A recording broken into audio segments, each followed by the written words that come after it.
دعا کو مانگیں اور اس کے معنی کو سمجھتے ہوئے اس دعا کو مانگیں۔ بخاری کتاب الصوم میں ایک اور روایت ہے، حضرت ابن عمر رضی اللہ تعالیٰ عنہ بیان کرتے ہیں کہ حضرت صلی اللہ علیہ وسلم کے کچھ صحابہ کو لیلۃ القدر خواب میں رمضان کے آخری 7 دنوں میں دکھائی گئی۔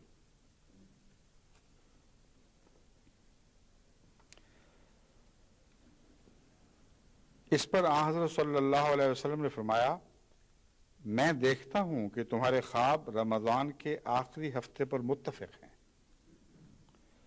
اس لیے جو شخص لیلۃ القدر کی تلاش کرنا چاہے وہ رمضان کے آخری ہفتے میں کرے۔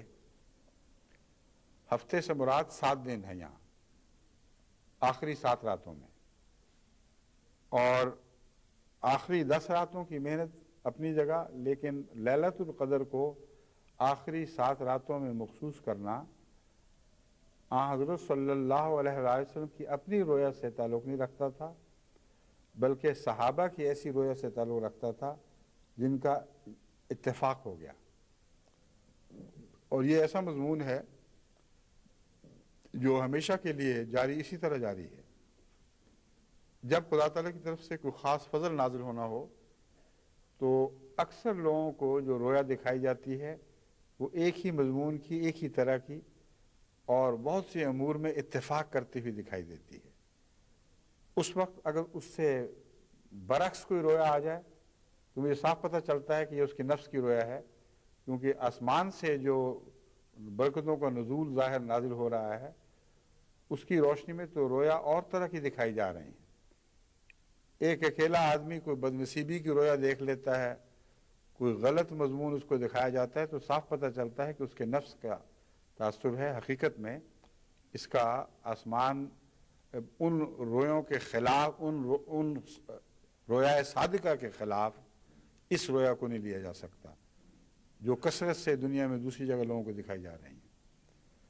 اور جب بھی ایسا ہو ہمیشہ یہ نتیجہ درست ثابت ہوتا ہے۔ خدا تعالیٰ نے اگر کوئی خاص فضل فرمانا ہے تو مختلف ممالک کے احمدیوں کو ویسی ہی خوابیں آنے لگ جاتی ہیں اور موسم کے طور پر آتی ہیں، صاف پہچانی جاتی ہیں کہ یہ الہی خوابیں ہیں۔ کچھ ایسے لوگ ہیں جن کو ہمیشہ ایک ہی طرح کی خوابیں اپنے نفس کے مطابق آتی رہتی ہیں۔ بعضوں کے نفوس ایسے ہیں جو خود ڈرے ہوئے ہیں اور ہر وقت ڈراتے رہتے ہیں ان کو جب بھی خواب آئے نحوست کی خوابی آتی، اور وہ لکھ لکھ کے مجھے ڈرانے کی کوشش کرتے ہیں۔ میں ان سے کہتا ہوں کہ مجھے کوئی ڈر نہیں ہے آپ کی خوابوں کا، آپ نے جتنا ڈرنا ہے ڈرتے رہیں، بے شک ان میں کوئی حقیقت نہیں۔ یہ وہ خوابیں ہیں جن کے متعلق رسول اللہ صلی اللہ علیہ وسلم نے فرمایا ہے کہ اپنی بائیں طرف تھوک دیا کرو اور لاہور پڑھ کے سو جایا کرو، کیونکہ جو عالمی مضمون ہے رویا کا وہ ایک دوسرے کے ساتھ ہم آہنگی رکھتا ہے، اور رویا اپنے اندرونی صفائی، اپنے اندرونی نشانات سے صاف پہچانی جاتی ہے کہ الہی رویا ہے۔ ایک یہ بات ہے جو اس حدیث سے ضمناً ہم نے پائی، یعنی زائد فائدے کے طور پر پائی۔ دوسری یہ کہ حضرت صلی اللہ علیہ وآلہ وسلم نبی ہیں، عالم الغیب سے سب سے زیادہ تعلق آپ کا ہے، لیکن اس کے باوجود آپ کے غلاموں سے بھی خدا ایسا تعلق رکھتا تھا کہ ان کو ایسی سچی خوابیں دیتا تھا کہ وہ مبشر بن کر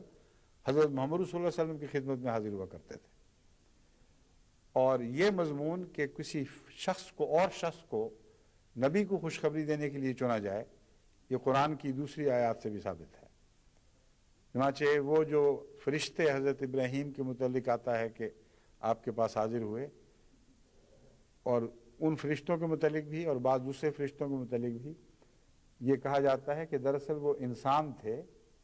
لیکن نیک اور بزرگ انسان تھے جن کو خدا تعالیٰ نے پیغام دیا، اور وہ پیغام امانت تھا ان کے پاس، وہ لے کر وقت کے نبی کے پاس حاضر ہوئے کہ خدا نے ہمیں یہ پیغام بھیجا ہے۔ اور یہ ہو سکتا ہے، اگر حضرت صلی اللہ علیہ وآلہ وسلم کے تعلق میں ہو سکتا ہے تو باقی انبیاء کے تعلق میں تو ضرور ہوا ہوگا، اس لیے وہ تفسیر لازماً غلط نہیں ہو سکتی۔ یہاں یہ مضمون ہے، اور ایک اور جگہ اذان کے متعلق ہمیں پتہ چلتا ہے کہ حضرت عمر رضی اللہ تعالیٰ عنہ کو اذان کے الفاظ بتائے گئے اور بعض اور صحابہ کو بھی بین ہی وہی الفاظ دکھائے گئے، تو آن حضرت صلی اللہ علیہ وآلہ وسلم ہر پیغام کو قبول نہیں فرما لیا کرتے تھے، اس کا جائزہ لیتے تھے اور اپنی نور فراست سے معلوم کرتے تھے کہ کیا یہ واقعتاً الہی پیغام ہے۔ اور ایک اس کا آپ کا طریقہ یہ تھا کہ ایک دوسرے کی تائید ڈھونڈتے تھے۔ نبی کا تو اکیلا رویا سب رویا دوسرے خوابوں پر حاوی ہوتا ہے، اس کے اکیلے کا پیغام ساری دنیا کے لیے کافی ہے،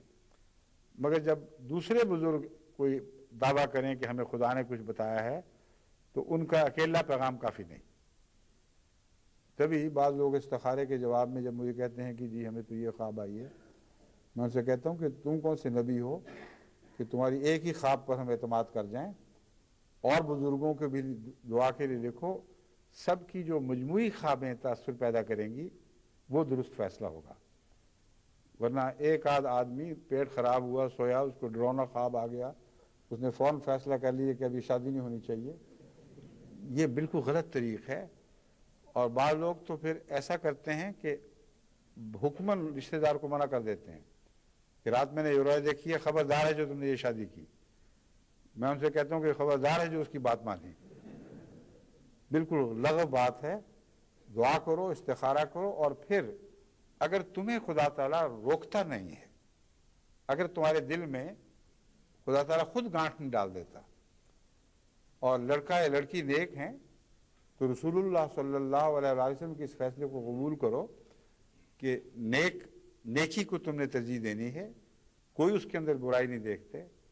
تم نے دعائیں کی تو خدا نے تم کو نہیں روکا، اس لیے ایک آدھ آدمی کو اگر کوئی منظر خواب بھی آ گئی ہے تو پرواہ نہ کرو، جبکہ اس کے مقابل پر مبشر خوابیں بھی آ رہی ہوتی ہیں۔ چنانچہ بعض لوگ جب مجھے ساری خوابیں لکھ کے بھیجتے ہیں استخاروں کے بعد تو عجیب منظر نظر آتا ہے کہ بعض لوگ کہتے ہیں منظر ہے بالکل نہ کرو، بعض لوگ کہتے ہیں مبشر ہے کر لو۔ اب سوال یہ ہے کہ کیا خوابوں سے اعتبار اٹھ جائے؟ ہرگز نہیں۔ ان خوابوں کے مطالعہ سے صاف پتہ چلتا ہے کہ کس نوع کی خوابیں ہیں جو روحانی ہیں اور کس نوع کی خوابیں ہیں جو رد کرنے کے لائق ہیں، اور یہ جو خدا تعالیٰ کی طرف سے عطا ہے کہ خوابوں کو پہچان سکے اور الگ الگ کر سکے، یہ اللہ کی طرف سے ایک نعمت عطا ہوتی ہے، ہر ایک کے بس کی بات نہیں ہے۔ حضرت یوسف علیہ السلام کو دیکھو،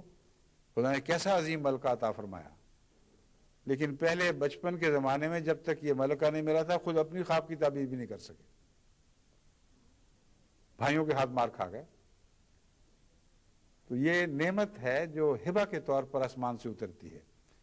اس لیے اس میں بھی تکبر نہیں کرنا چاہیے۔ جو بھی خدا کے فضل سے صاحب علم لوگ ہیں ان کی خدمت میں بھیجو، اور کئی ایسے ہیں جن کو خدا تعالیٰ نے رویا کا بہت اچھا علم عطا کیا ہوتا ہے، صرف ایک شخص کی بات نہیں ہے، ان سے بات کرو اور پھر عمومی فیصلہ کرو۔ یہ تو میں اس سے استنباط کر کے آپ کے سامنے رکھ رہا ہوں، مگر حضور اکرم صلی اللہ علیہ وسلم کا انکسار بھی تو دیکھیں، جن پر وحی نازل ہوئی ہے، جن پر فرمایا کہ ہر روشن نشان عطا کر دیا گیا، جس کو زمانے کی تقدیریں تبدیل کرنے کے راز عطا کر دیے گئے، کتنا منکسر مزاج کا بھی تھا کہ اپنے غلاموں کی بات کو غور سے سنتا ہے، کہتا ہے ہاں ہو سکتا ہے خدا نے تمہارے ذریعے مجھے پیغام بھیجا ہو، لیکن میں چھان بین کر لوں، اگر یہ علامتیں ملی تو پھر میں مانوں گا۔ چنانچہ اس بارے میں آپ نے ان کی خبروں کو، ان کی رویا کو قبول فرما لیا، اور یہ فیصلہ دیا کہ آئندہ سے لیلۃ القدر کو آخری 7 دنوں میں تلاش کرو، فرمایا 9ویں رات یا 7ویں یا 5ویں، کیونکہ 7 راتوں میں 21 کی اور 23 کی نکل جاتی ہے، یہ پہلے 3 کے اندر داخل ہو جاتی ہیں۔ پہلے یہی خیال تھا کہ یہ بھی لیلۃ القدر کی راتوں میں شامل ہیں، مگر آن حضور نے ان رویا صادقہ کی روشنی میں جو دوسروں کو عطا ہوئیں اور آپ کو پیغام کے طور پر بھیجی گئیں، یہ فیصلہ فرمایا کہ آئندہ سے 25، 27 اور 29 کی راتوں میں لیلۃ القدر کو تلاش کرو۔ 25 کی رات تو گزر چکی ہے، لیکن 2 راتیں ابھی باقی ہیں۔ سوال یہ ہے کہ خدا تعالیٰ نے ایک رات معین کو نہ بتا دی؟ حضرت صلی اللہ علیہ وآلہ وسلم کو معین بتائی تھی۔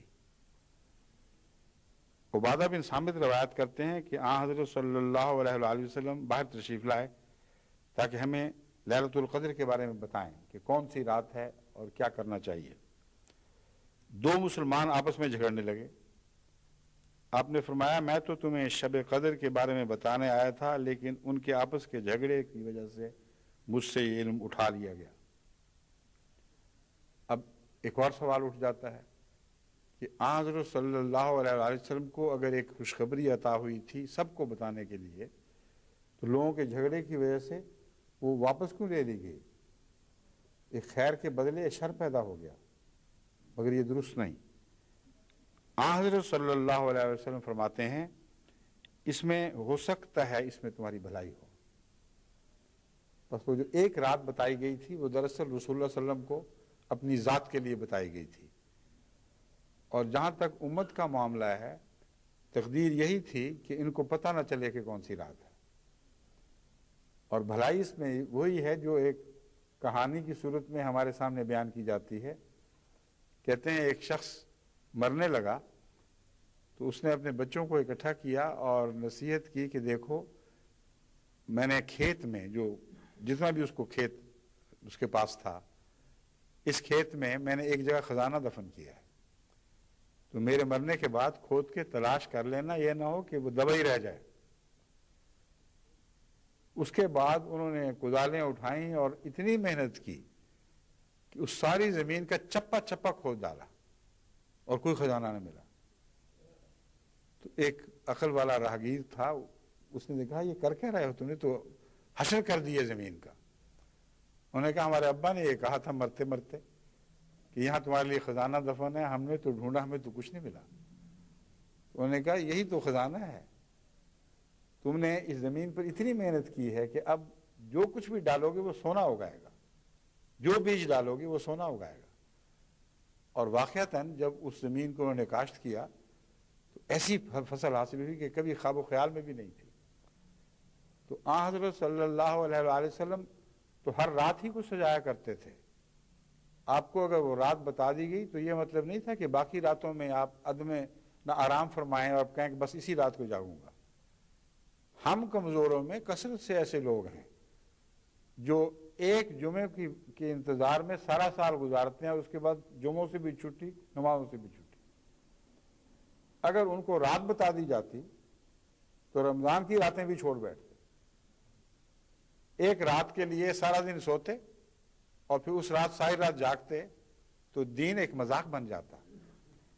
بس حضرت صلی اللہ علیہ وآلہ وسلم جس فائدے کا ذکر فرما رہے ہیں وہ یہ ہے